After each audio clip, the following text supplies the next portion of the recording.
Assalamualaikum warahmatullahi wabarakatuh. Selamat datang di Bicara Pajak bersama saya Faris Sustian. Sebelum kita masuk ke pembahasan kali ini, saya ingin mengajak Anda untuk sekedar memberitahu bahwa saya juga ada podcast di Spotify, namanya adalah Bicara Pajak Podcast. Nah, silakan Anda follow podcast ini. Tentu saja isinya masih seputar perpajakan. Di sini Anda bisa mendengarkan semua hal atau materi yang terkait dengan perpajakan. Cukup dengan search, kemudian cari Bicara Pajak Podcast. Baik, itu saja sekedar promo di awal. Nah, hal yang akan kita bahas hari ini adalah tentang bagaimana cara untuk menghitung atau mekanisme penghitungan PPN. Kita tahu PPN adalah sama dengan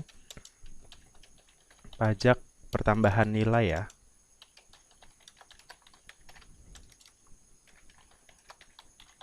Nah, pajak pertambahan nilai. Nah, apa sih yang dimaksud dengan PPN itu?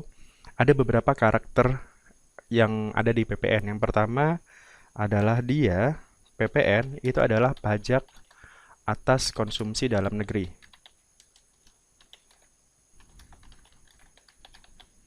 Jadi, semua yang kita lakukan atau yang kita belanjakan terkait dengan pembelian barang atau jasa, maka itu PPN gitu. Kena PPN gitu sepanjang memang barang yang kita jual atau jasa yang kita berikan itu adalah jasa kena pajak atau barang kena pajak dan atas konsumsi di dalam negeri.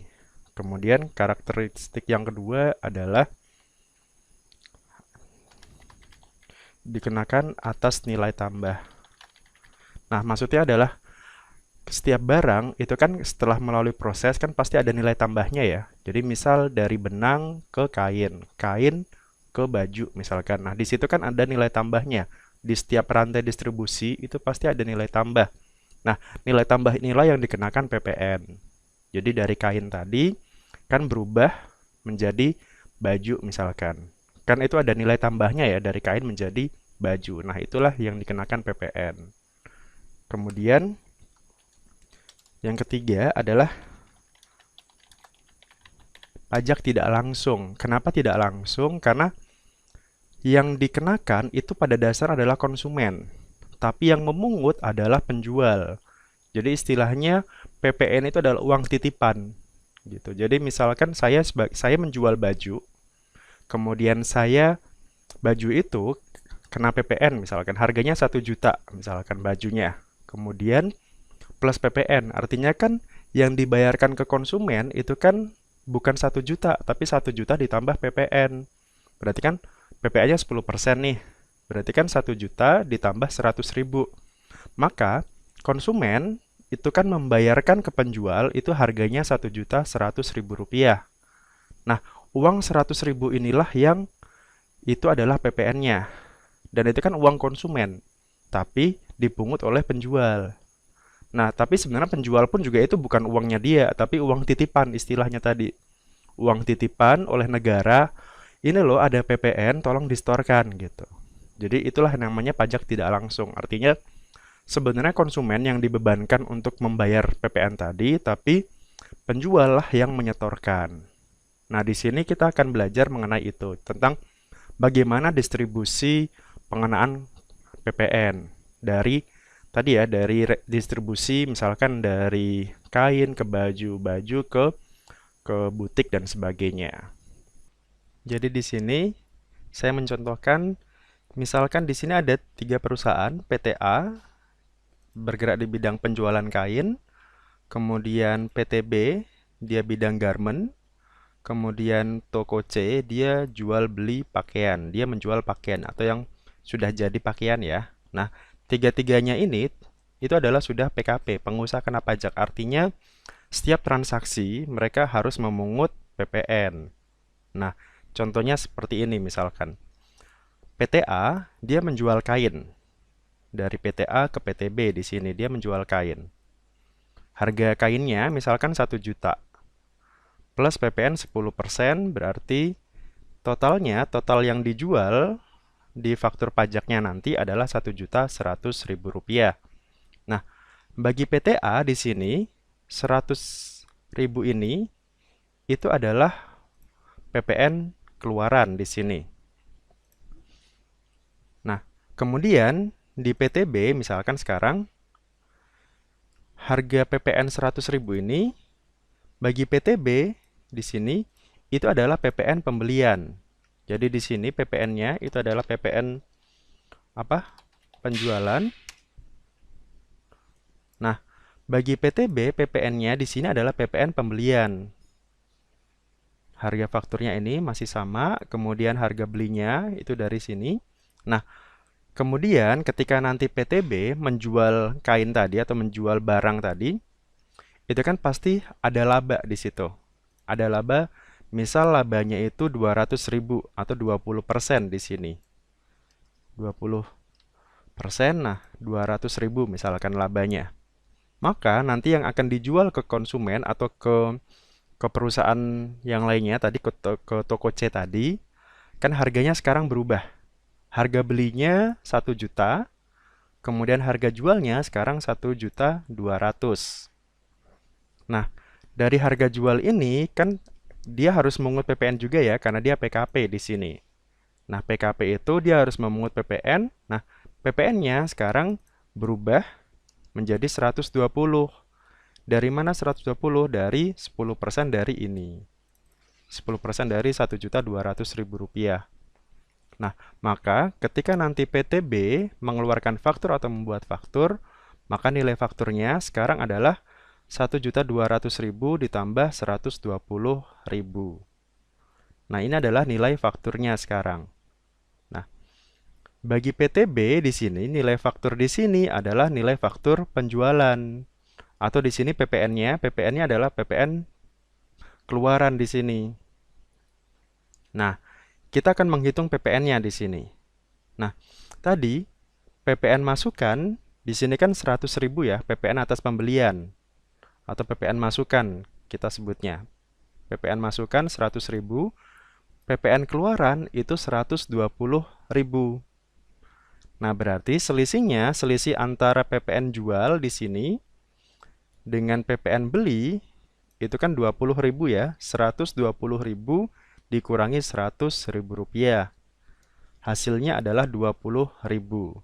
Nah, kalau ternyata PPN keluarannya itu lebih besar, di sini contohnya, kan PPN keluaran itu lebih besar ya, maka dia menjadi kurang bayar.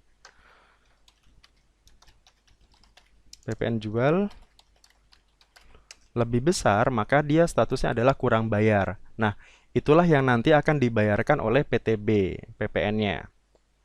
Pada saat dia sebelum lapor SPT masa PPN. Jadi, ya PPN pembelian di sini 100.000, PPN dia sendiri, PPN yang dia jual, itu adalah 120. Maka yang dia bayarkan adalah 20.000 atas selisih tambah tadi, selisih nilai tambah tadi gitu. Itu yang dikenakan PPN. Nah, berikutnya dari PTB di sini kita bergerak ke toko C. Toko C misalkan dia membeli pakaian dari PTB misalkan. Harga belinya itu kan berarti dari sini ya. Harga jualnya sama 1.200.000, harga belinya maka di sini juga 1.200.000.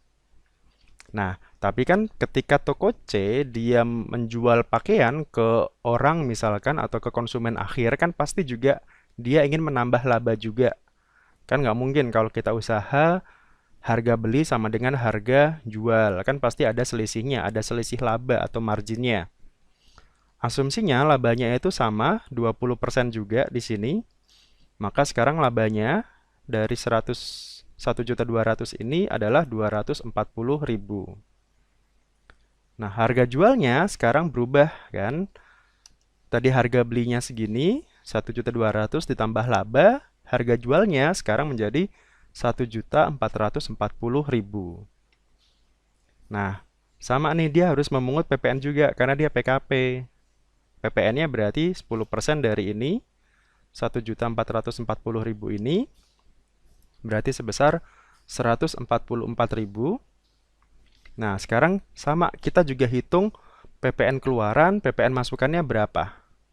PPN keluaran itu kan berarti ini ya, PPN keluarannya 144.000 ini. Kemudian PPN penjualannya itu kan dari sini. Jadi bagi PT B itu adalah PPN keluaran, bagi toko C itu adalah PPN pembelian. Sama, kasusnya sama dengan yang PT B tadi. Maka tinggal kita cari selisihnya. Selisihnya pajak keluaran di sini dikurangi dengan pajak masukan. Jadi di sini ini namanya pajak keluaran, di sini pajak masukan. Atau ya kalau sederhananya pajak keluaran itu berarti PPN atas penjualan kita, kemudian pajak masukan berarti PPN atas pembelian barang-barang kita atau jasa kita. Jadi kita kumpulkan, nah selisihnya itu adalah tinggal kita cari apakah ternyata keluarannya ini lebih besar daripada pajak masukannya. Kalau pajak keluarannya itu lebih besar daripada pajak masukan, maka hasilnya adalah kurang bayar di sini. Jadi 144 dikurangi 120, hasilnya adalah 24.000. Nah, tapi kalau ternyata pajak masukannya lebih besar daripada pajak keluaran, maka nanti bisa jadi adalah lebih bayar. Tapi ini jarang terjadi ya, kasus jarang terjadi kalau sifatnya perusahaan kita sifatnya dagang. Karena tadi nggak mungkin orang itu kalau membeli barang atau menjual barang, pasti kan ada selisih laba di situ. Nggak mungkin dong kalau misalkan kita menjual barang harganya turun misalkan. Kecuali ya tadi kayak misalkan stok pembelian kita numpuk, ternyata penjualan kita mandek misalkan atau seret misalkan. Nah, itu bisa jadi akan lebih bayar karena barang yang kita beli lebih banyak daripada barang yang kita jual. Itu mungkin terjadi. Tapi kalau normalnya ketika kita menjual barang harusnya itu harganya harusnya lebih tinggi daripada harga beli. Tapi di sini kita belajar ya tadi ya bahwa pajak keluaran lebih besar daripada pajak masukan. Nah, inilah yang nanti di-store oleh toko C. Nah, uang ini, uang 24.000, uang 20.000 itu yang distorkan.